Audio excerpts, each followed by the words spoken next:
I'm Peter Fields, Director of Athletics. Welcome to everybody. It's a great day to be a Bobcat today. Yeah! We're here to welcome Brian and Melissa Fish to the Bobcat family. So officially, Brian, welcome to the Bobcat family.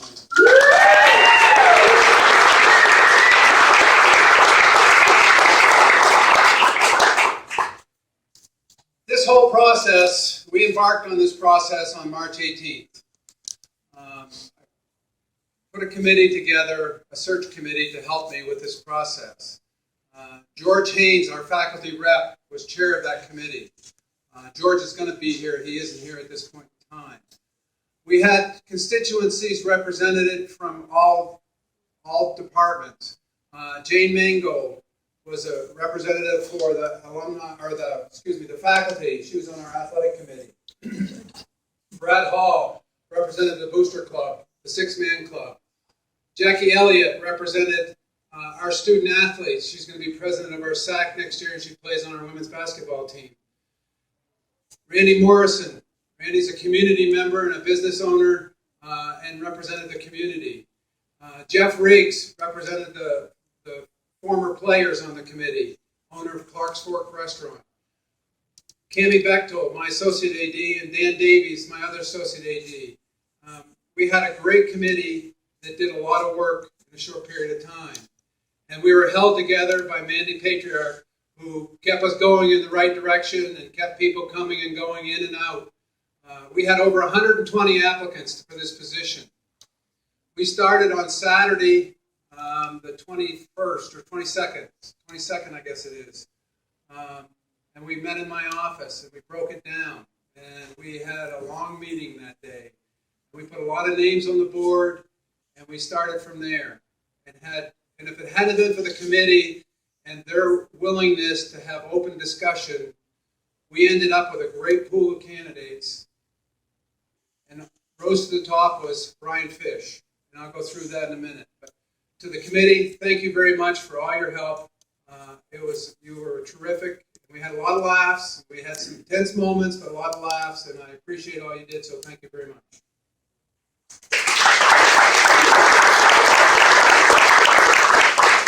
Also, I want to thank President Cruzado. She was instrumental in helping me walk through when we got down to the end. Her and I got together and we walked through the process at that point in time. I want to thank her for her guidance in this whole process. Brian Fish. Brian Fish elevated himself to the top. We interviewed 10 people, and it was apparent we had a great pool of candidates. Brian worked his way up through.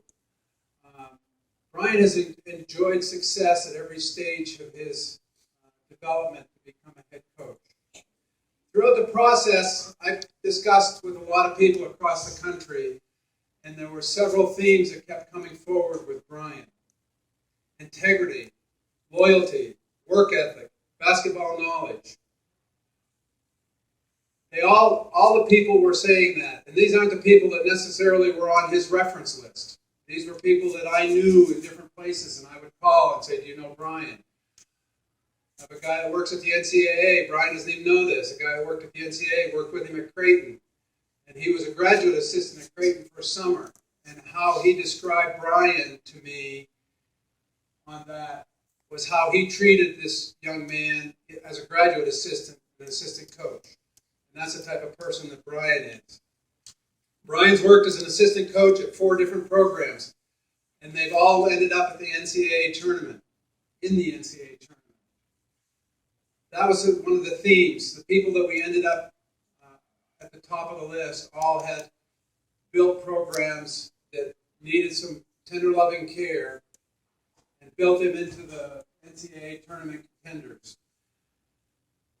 Brian's also been a terrific recruiter. He's landed the Pac-12 MVP of the tournament, 4 all West Coast Conference players, all WAC players, NBA players.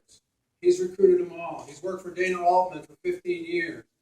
And Coach Altman has a terrific reputation in the basketball world as doing things the right way and not taking shortcuts. And that's the type of person that Brian has learned from. And that's what we were looking for here. We were looking for the integrity. We were looking for somebody that could come in and build it and keep building it from where we are right now and keep moving forward. And not sacrificing the academics, because we're proud of our academic mission here at Montana State. Brian understood that when he came in. Brian also played basketball in this little state called Indiana. He was a high school basketball player there, and a very good one. He went on to play at Division I in college. He played at Wichita State and at Marshall. And so he's played at the highest levels, and he's coached at the highest levels.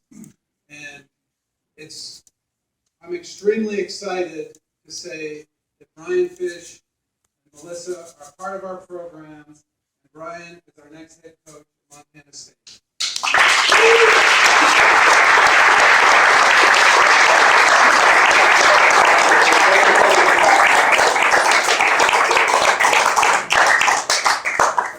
Give me a second here. I got a big head, so I gotta get this hat on.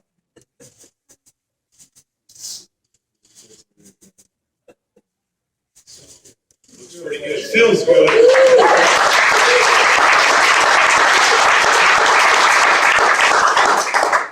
First of all, one of the things that Peter and I spent a great deal of time talking about was, as this thing sped up and found out that I received the job, was to make sure that the players were the first group of guys that I talked to. Certainly didn't want to avoid people. Couldn't explain to you how happy and excited I was, my family was, for me to get this opportunity. But of all these things that Peter said about me, it's always centered around really, really, really committed and good people that were our players. And so when we flew in yesterday, didn't mean to avoid the media, didn't want to do it, love to talk to you, but I thought to establish the type of program and who we are as a program, that it was most important to talk to the players. And I appreciate every one of you showing up today and supporting our program. And I wanted to stress to those players that this program is about us. We are going to get involved as a coach, as a staff. We get down to putting that together. This is going to be a player's first program. And it's going to be a program built on doing the right things, playing the right way, treating others the right way, and being held accountable, and be proud to be held accountable. It's the only way I know. It's the only way I've been around with the people I've been fortunate enough to work with is rolling up your sleeves and just going to work and figuring out a way. I think this day and age, I think, as we say it when I was at Oregon, everybody plays video games too often. Kids hit the reset button and things aren't going well. That's not reality in life. Let's figure out a way. Had an unbelievable year this year at Oregon. We won 13 in a row, and then we lost 5 or 6 in a row. And if we would have reached for the reset button, fellas, it wouldn't have happened and gone on to the NCAA tournament, win 8 or 9 in a row like we did. And fans, professors, everyone that's here, we can't do this as a program, as a team, without you. I need everyone to get back into the Bobcat family. I need you to do what you can. Get involved. Get to know our players. Please get to know our staff. Get to know my family. We are so excited to be here. I'm not a guy that makes a lot of promises other than we are going to work hard every day. Always wondered why Coach couldn't sleep. In the last 3 mornings, I woke up at 4:15 every morning. So I guess that's the new alarm clock for head coach. So it's, but we're going to work hard. We're going to play the game the right way. And what's the right way? Well, the right way is diving on loose balls, taking charges, blocking out, getting after it. People want to know what type of style you're going to play here. We're going to play the style it takes to win a basketball game. The great thing about it is your team evolves each year. Some years, ideally, I'd like to play up tempo. We played up tempo this year at Oregon. We were 11th in the country in scoring, but we did it with only 12 turnovers a game. And so I want to play that way, but we're going to play the way it takes to win basketball games, win basketball games the right way. And so that's kind of what we're going to do as a program. People I want to thank personally, President Cruzado was unbelievable in this process. If we meet half her energy, we're going to be a successful program. Her energy and what I've seen and the research I've done, her Wikipedia page goes on forever about all the things she's done, and it's very impressive. And yesterday when I got a chance to meet her, it was contagious on how excited and how happy she was for myself, my family, and it was great. Peter, I'd like to thank you. When you work for a guy for 15, 16 years like I did, Coach Altman, unfortunately, I guess he thought he's my father figure, even though I was 48. And one of the reasons I was late here was he had me on the phone making sure I didn't say anything stupid. So the jobs I've interviewed for in the past, he's always said no, no, no. And when this job came available, we had come off a tough loss to Wisconsin, and he usually goes into about a 2-month hibernation, trying to figure out how to get better next year. And when I talked to him about it, he got back to me in a couple hours, and he said this was the right fit. This is the perfect fit. He said, if I'm going to turn you over to someone, I want somebody that will stand by you, be a leader, show you the right way, be in your corner every time something good or bad happens. And people I talked to, whether it's Bruce Rasmussen, the AD, or anyone about Peter, it just came back as the right person for me to get the job and work with. So when that happened and it worked out, that was unbelievable. I'd also like to thank the selection committee. When I found out how many hours you sat through, you guys made me feel like I was the only person you had seen all week. And I appreciated that. I felt like you were an attentive group. You asked great questions. It was great. I could see the pride coming from the room, and sit back and was able to ask you some questions about your program and what you wanted. Was very informative and very helpful for me. When I went to the airport to get on the plane, I told my wife, this is the place. Again, to the fans, to everyone, the professors, to everyone as I hit on before, please give us a chance. Give us a chance for our program to reinvent itself, get back going, let us in. We're going to be involved in the community. I'm not a big person on getting on the front page of what we're doing, but we are going to be involved in the community and getting out and getting to know the Bozeman family. Scott, met with Scott today earlier, and I loved what he had to say. He's talking about blue and gold state of mind. I guess that's the new slogan. That's really, really a good slogan that I want to be. I want this state to be a blue and gold state.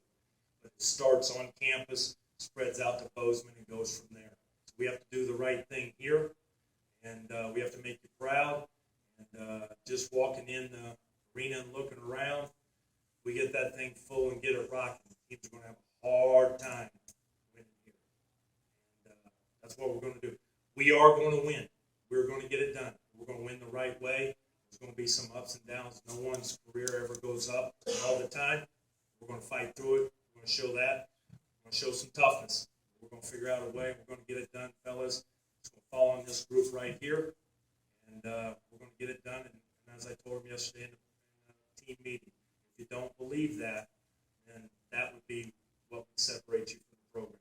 Because I'm not looking to get rid of anybody. I'm looking to get in the boat with them. Let's figure out and go to work. So, questions? Questions? What do these guys have to do to win? Well, and I told him, and I think that's very important, because I think now, this day and age, I think with Twitter, Instagram, and and all the social media, I think developing trust with your program, trust with your players, is at an all-time high. And I gave them some things that how I evaluate players. I told them their day started today, is when our program started, and that's when the evaluation would start. But there's a couple absolute no-brainers that we're going to do. We're going to go to class every day. We're going to work to make other guys better and play hard. there's just some things that I shared with them that would keep in the locker room. But I think if you ask them, they're all clear on how they'll be evaluated and what we're looking to do with Bobcat basketball. Do you have to go out and get more guys, different guys? We have to add to the team. We have 2 or 3 scholarships available, but it won't be our staff changing this team. This team's got a lot of parts to it. They've got their opportunity to go to work and do their things, and we're going to evaluate and add areas where we see needed additions to it. You mentioned running some of your previous opportunities by Coach Altman. What did he say specifically about this one that made it such a good opportunity for you? Well, a lot of times when you're an assistant, you've worked your life trying to get to where this has led today. Your first job is a job that's you've almost fired before you take. You don't have any chance to win. And the consistent thing that people said about Montana State was, and Coach Altman, he said it was the top 2 job in the league. And he said the resources are there. He said the fans base is there. Nico Harrison at Nike, who obviously being in Oregon, we're very close to Nike, spent over an hour on the phone to me telling me how important this program was to him. And so when those things started coming back, you look at things, and Coach Altman, and they don't make many mistakes, and so you listen to them. And then when I got on the phone with Mr. Rasmussen, the AD at Creighton, and there were some other people involved, Renee Baumgartner at Syracuse, they just raved about what this could happen, what could go on in this program. When you plan to have your staff finalized and we consider holdovers from the previous staff? Yes. One of the great things of being a new coach, you don't have the circus to come with you like you do when you're going from a job and moving to another one. I've met with the staff. I don't look to do anything very quickly. I would like to get one person hired in the next 10 days to help, but I won't move any more positions until May. And the reason I'm doing this is we've got 30 days left of school. I want these guys in this room to get to know me. I want them to see that I'm bought in, and I think that's very important. So instead of me showing, Peter and his staff are showing me around town all the time, trying to get me to places, once this process is over, I just want to spend 30 days with our guys. I want to sit in the locker room with them. I want to do some things and let them get to know me and let them know how I work. So it'll be a slow process in the staff that I hire. A lot of that has to do with one guy. If I hire one guy, maybe another piece fits, and it's a puzzle I have to put together. Coach, what are your goals for this first year? First year? Well, first year is to get out and get the fans back involved. What makes this place great is the love and admiration you fans have for Bobcats, basketball and football. And again, what Rob has done in the football team is one of the things I looked at. I jokingly asked Peter who the fire marshal was in town because the crowds are bigger than the supposedly the stadium holds. So I want to connect with the fans. I want our players to connect with the fans. The other thing is I want the players to start to learn what is Bobcat basketball and what is playing the right way. And that'll be a process. And so that's what we're going to try to establish. The other thing we're going to try to establish is we'll make sure we connect with the faculty. I told the players we don't miss class. I want them up in the front of the class. I want them to start to get to know people. We've got to get the students back in. Having said all this, this is the students' team, and the players are their closest connection to coming to games. And I've told Scott, I've told Peter, and I've told anyone in the marketing department, whatever it takes to get the student population back in. Because if you really want to feel good walking across campus, nothing's a greater feeling than having a student who's in your class go, great game last night. Man, I had fun. Well, I tell you what, nothing breeds pride quicker than your own age people buying into what you're doing. So we got to get the students back. So those are kind of the things I'm going to hit on early. But nothing gets students back like winning. Yeah, but you just got to play the right way. There's a process to winning.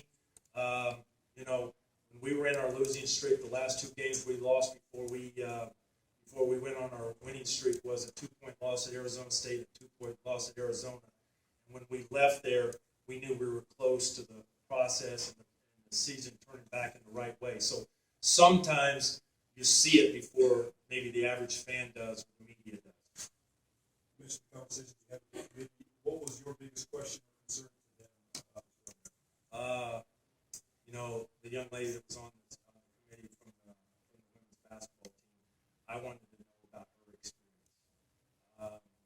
You know, the locker room don't lie. And when I saw her talk about it, she welled up and had tears in her eyes. And when she come across with that importance to her, she picked the school. She told me she picked the school strictly because if she ever got hurt, she knew that Montana State would stand behind her the most.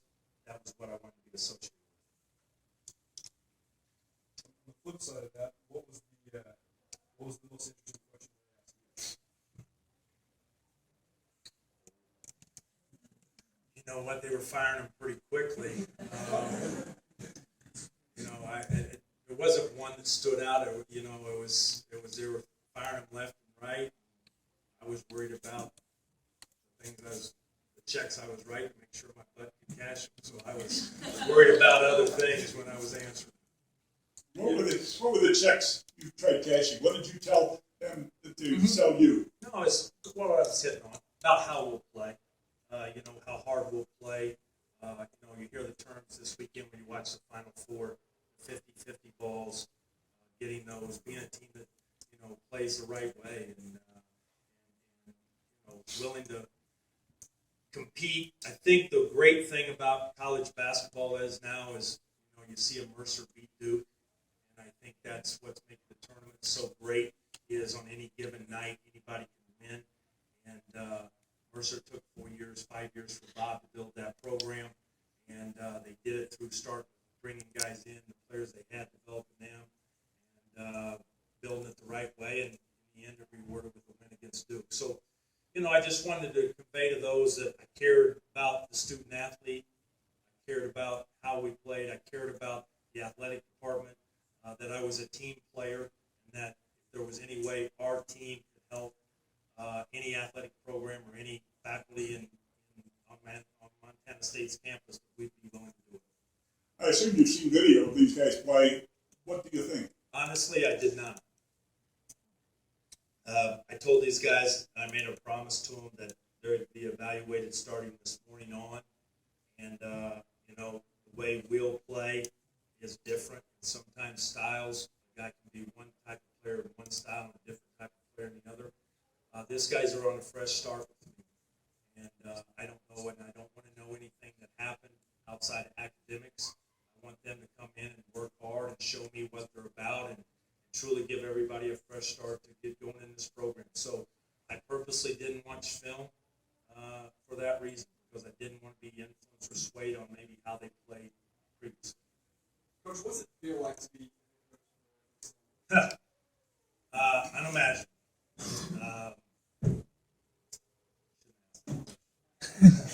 Tough. 48 years, never knowing. There's only 350 odd jobs. You don't know if you ever get the chance.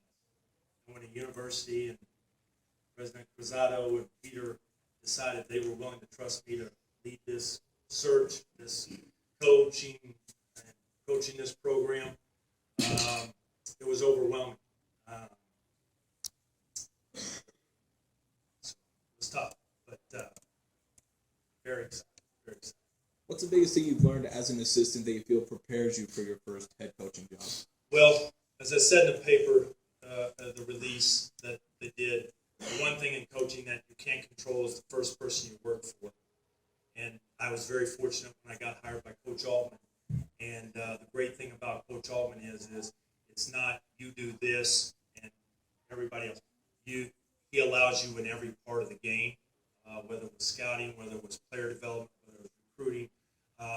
Coach Altman prepared me for this to be ready, because he never stopped me from doing anything, whether it was budgets, whether it was talking about how we were going to do this or that. And prioritizing things of what it takes to win basketball games, what it takes to enhance the experience for these young men.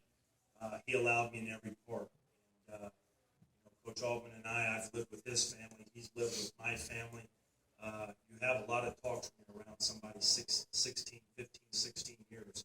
And you're around somebody that has, in my opinion, and I might be biased, when you look at everything in the country, there's not a integrity, doing it the right way, game day coaching, player development. There's not a better coach in the country than him. So if I just got half of it from him, we should be okay. You mentioned in the same release a former colleague of yours that shows kind of pride people have in Montana. I mean, that's something that's very apparent when you're here. Because of that, do you plan on making any sort of Montana connection on your staff or within your players or anything like that? Certainly will be something we look at. It'll be something that is constantly talked about. On the staff decisions, Peter and I have been sitting down, kind of bouncing things off. I know we're going to the Final Four tomorrow and start to talk to people, but there's no rush to do anything. It's about the right fit and what helps these young men reach what we're trying to do. The person that was former boss at University of San Diego, Brad Holland, was from Montana. And talked to Brad last night through text, and just his pride. Here was a guy that played at UCLA, was a top 12 pick in the NBA draft, was on the cover of Sports Illustrated. The number one thing he talked about was being from Montana, and that always resonated with me. It's like, boy, that's kind of neat, because I'm very proud of where I come from, being in Indiana and being basketball. So when he would talk about that, and his uncles would come out, and his son, Kyle and Brad would have a boys' trip every summer, and they'd come out to Montana and do some of the various things you can do outdoors. And I just always kind of stuck in my mind, And so when this come about, my immediate thoughts turned to Brad and how high he was and how excited he used to be about talking about Montana. Follow up to that.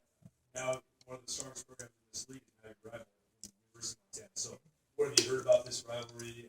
How will you approach it? I don't think Coach Trinkle spent any time up there worried about Brian Fish. So where you have rivals, Oregon State's obviously 30, 40 miles away, and a rival.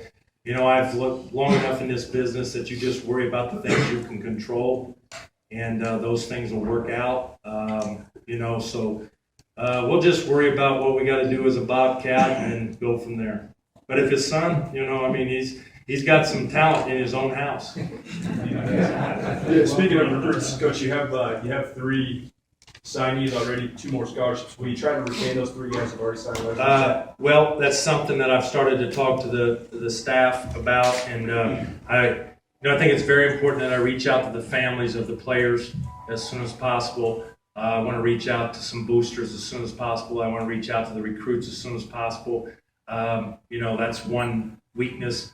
I did not recruit those guys when I was at Oregon, so I'm not familiar with them. So I've got some research to do on that part, and it'll start. And again, what I sold to the committee, we're going to spend a great deal on character first over talent. Look for character, and if that fits, then we'll go from there. And then, but no, that'll be something that starts when this press conference is done. What do you think would be the biggest transition for you going from the Pac-12 to the Big Sky? Not really thought about it. I've been in enough leagues to know the one thing that's very apparent in leagues, each league has a position that you have to be really good at to win it. So identifying that will be very important. You have to be very good at the wing spot to win the Pac-12. At the Pac-12, you have to be an NBA level player. But not spend a lot of time about it. Again, want to kind of going back to what I said, really focusing about what we got to do as the Bobcats. Last thing for me, you're taking over a program that hasn't been in the NCAA tournament in almost 2 decades. What is going to be the biggest challenge in building this into an NCAA tournament contender? Well, you eat the elephant one bite at a time. You break it down, and you got to have some breaks and things go your way. But every time I've gone to the tournament, it's the character of our kids have been incredible. The fight of our kids have been incredible, and then everyone buying in and being on the same page. So we'll address that, and if you take care of those little things more often than not, it rewards you in the future. Other questions? Well, if there's no more other questions, again, I fought it up here, try not, my wife said don't cry. But I couldn't tell you how excited we are and my family. My biggest recruit comes in next Tuesday. I'm bringing my daughter out to show her the school. She's a junior over at Oregon, so that'll be my first recruit, try to get her to commit, and we'll go from there. But I couldn't be happier to be your coach, but more importantly, I couldn't be happier to be a part of your family. And please say hi. I'm way behind on names right now because you guys have come at me in waves, but trust me, I'll learn them as we go along. And my family and I, my daughter, my son, couldn't be happier. Thank you.